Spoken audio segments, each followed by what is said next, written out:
À l'hôtel des oubliés, la chambre n'est pas chère, car on sait se contenter du sourire de nos locataires. Posez vos bagages, on en prendra bien soin.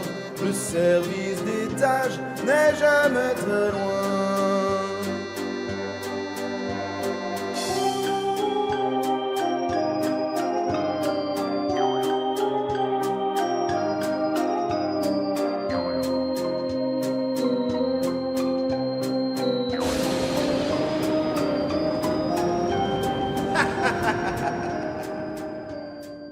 Bonsoir, vous êtes toujours sur Radio Sensation Normandie, vous avez bien fait de rester avec nous. Nous sommes dans le MAG 10 petites minutes pour en savoir un peu plus sur la vie associative et culturelle du territoire Bernais Terre de Normandie. Aujourd'hui, on va s'intéresser justement à la culture et au théâtre avec l'atelier théâtre enfants-ados de la compagnie des Petites Fripouilles qui a pour but, dans sa grande généralité, de promouvoir un peu le théâtre et l'art en général sur le milieu rural.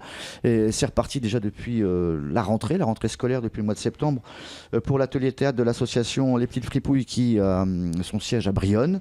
Et pour en parler justement, il y a une nouvelle création qui arrive puisque l'ouverture officielle, ça sera ce soir dans une petite demi-heure avec une nouvelle pièce. On accueille Jérémy Van Hees qui lui est plus axé sur la partie musicale mais qui est aussi un acteur donc de cette troupe qui est sous le patronage un peu de la compagnie des Trois Gros. Jérémy Van Hees, bonjour. Bonjour.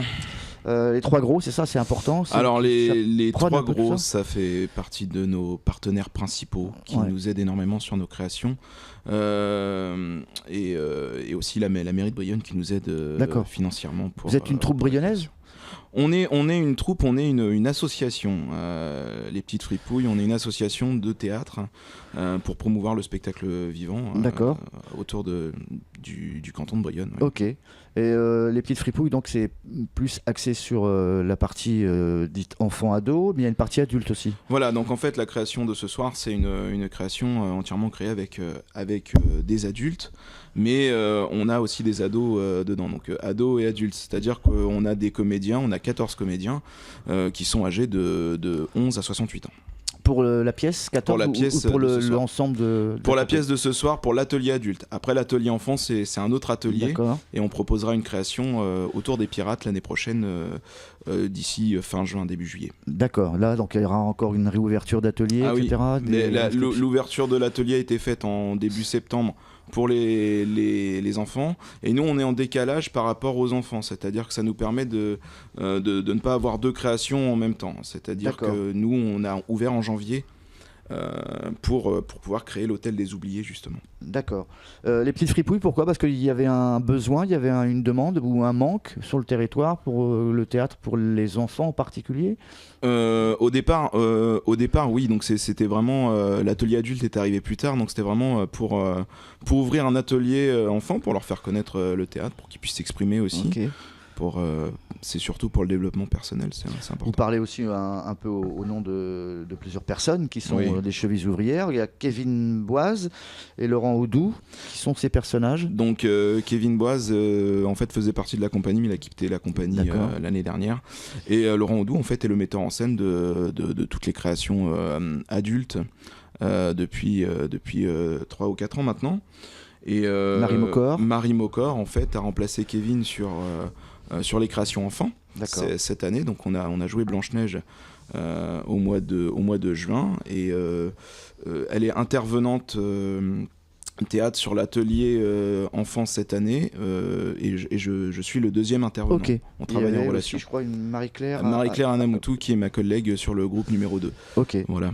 En ce qui concerne donc les pièces, c'est pas la première. J'ai regardé un peu la biographie de la compagnie qui est pourtant toute jeune, mais qui travaille ardemment. Il y a quasiment une pièce par an. Il y avait les Lettres de Poilu, Le Roi Arthur, McMurphy, Cluedo, Blanche-Neige, et maintenant c'est l'hôtel des oubliés. Ouais. Un peu barré la pièce. Ah, complètement. On est parti sur un trip vraiment Halloween, comédie familiale, il y a beaucoup de références.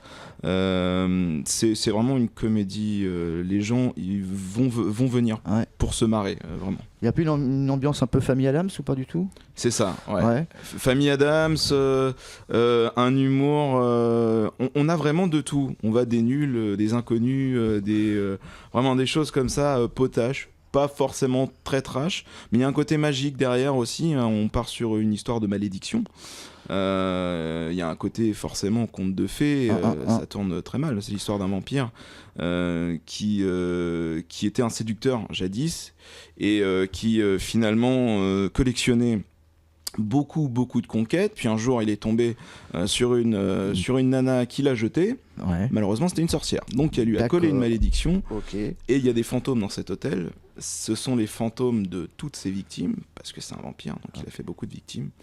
Et l'objet de la malédiction, c'est, enfin en tout cas pour détruire le sort de cette malédiction, il va falloir qu'il trouve l'amour éternel. Et on a de la chance parce qu'il y a une nouvelle cliente qui arrive dans l'hôtel. Et je m'arrête là parce que j'ai pas envie de gâcher non plus l'histoire et la surprise. Comment ont été repartis les rôles de chacun ? Est-ce que les enfants ont un rôle important ou pas ? Donc en fait, on va dire les enfants ados, c'est des rôles... oui, parce qu'on en a une qui a 16 ans, si je me trompe pas, j'espère que je me trompe pas, qui joue le rôle de la sorcière, donc qui a un rôle plutôt important. Léa aussi qui a un rôle de fantôme, et on a Quentin qui s'est greffé, qui n'était pas prévu à la troupe, et Laurent a trouvé ça chouette de pouvoir interagir avec un enfant, et lui il a plus un rôle de petit malin, de lutin farceur quoi, dans l'hôtel. Ok. La mise en scène, elle est collégiale un peu. Tout le monde participe un petit peu ou... Non, elle est vraiment. On a le droit de donner ses idées, mais c'est vrai que Laurent a plus une prise de décision. C'est le metteur en scène dans tous les cas. Voilà. Moi, je travaille en relation avec lui parce que forcément, j'ai fait la partie musicale. Donc, on est obligé de travailler ensemble pour être homogène en fait sur la création. Donc, c'est-à-dire que la partie théâtrale, elle est aussi emmenée par de la musique ? Oui. Alors il y a une partie musicale qui est assez importante parce qu'on a greffé des chansons. Donc c'était pas une comédie musicale, mais il y a des personnages qui vont interpréter leurs chansons au sein même de la création. Ok. Et en ce qui concerne donc justement les comédiens, ça va de 15 jusqu'à 60 ans. Ça va de 11 à 68 ans, exactement. D'accord. Et cette pièce-là, elle est répétée depuis oui, janvier, février. En fait, l'écriture du spectacle a été faite en novembre l'année dernière, donc ça fait un an qu'on est de l'écriture jusqu'à la fin de la mise en scène et la première ce soir. On est à un an. Donc on rappelle qu'elle est jouée ce soir à partir de 20h à la salle des fêtes de Brionne. Ça sera également demain le samedi 11. À partir de 20h aussi, et le dimanche 12, ça sera à 15h. Pour la dernière. Voilà, on peut encore réserver au 06 01 49 06 01 49 96 63. Vous la jouez qu'à Brionne, vous n'allez pas à Lieuret cette année ? Non, cette année, non. Pour une histoire vraiment d'organisation, de logistique. Parce qu'il faut savoir qu'en fait, on est une troupe de comédiens amateurs et chacun a son travail à côté. Oui. Et donc, du coup, pour faire venir tout le monde, déjà sur toutes les répétitions, c'était assez compliqué cette année.